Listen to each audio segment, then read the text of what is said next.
It was unexpected, but it happened. Hackers hit the website of the Bangko Sentral and other government offices. What could be the reasons why the attack on the web? Is it in protest of the new cybercrime law? If it is this the best way to express one's concern?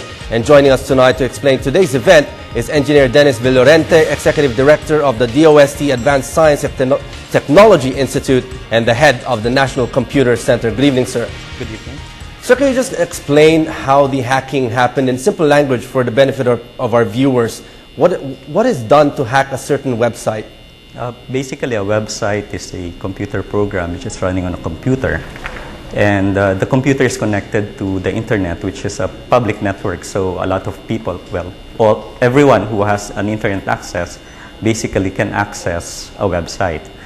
So when a website is hacked, basically the hacker is able to enter through different means and change certain files in the computers such that the website or the content on the website is changed.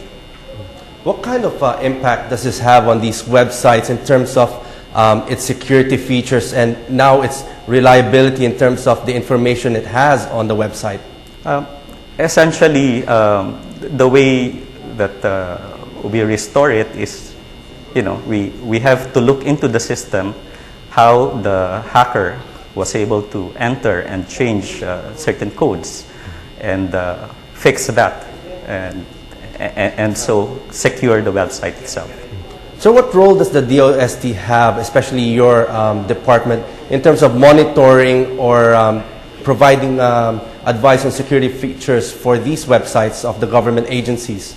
Yeah, I'm with the ICT office, which is an office under the Department of Science and Technology, and we are the primary agency of government in charge of ICT. So right now we are looking at building up our facility such that we are able to host government websites, because the situation now is that a lot of government agencies are hosting their own websites in various places, in their own offices or hosted outside. And it's really very difficult to secure all of these sites, especially since in many cases the people who run this are not really experts or are not really full-time monitoring these websites. And so our role is to be able to assist them and secure these kinds of facilities. The way to do it is, of course, to layer in the security. So not just securing the website, but also providing facilities such as firewalls and making sure that these are all updated, because it's a race. Certain things are found out, so certain bugs or problems are found out, and you have to be proactive in fixing this so that you avoid these kinds of intrusions. Sir, with regards to the hackers, how should we deal with them? Does the cybercrime law provide sanctions and penalties? If not, what law provides for sanctions when these things happen? Yes, the cybercrime prevention law already provides these sanctions. This is called unauthorized access or intrusion. The implementing rules and regulations are not yet out, so that has to be finalized so that then we can use this against these kinds of people. Yeah. So are there penalties right now in place, or is this still in the drawing board? Yes, it is in the law. Mm-hmm. So can you specify, sir, what kinds of penalties that the hackers can what kind of reprimand, if they get reprimanded, or what kind of penalties can you sanction these hackers? Well, I'm not really updated on the text of the law, but it provides for the appropriate sanctions. Sir, if this is a protest against the cybercrime law, in your opinion, is there a need to amend certain provisions? Because the main concern is it sends signals that it restricts freedom of expression. Yeah, I believe that is properly addressed to our legislation. These people are sending message that they are against certain things in the Cybercrime Prevention Act, and I believe the appropriate venues for those are the Supreme Court, or to go to our Congress to be able to air their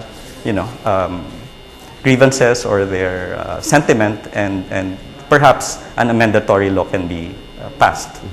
So since you're the head of the National Computer Center, what are the most common irregularities on the web that can be considered as crimes? Did your office provide inputs to the cybercrime law?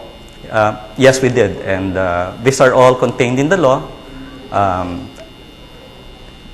Many of these are vandalisms or unauthorized access, but the more serious would be those which involve financial,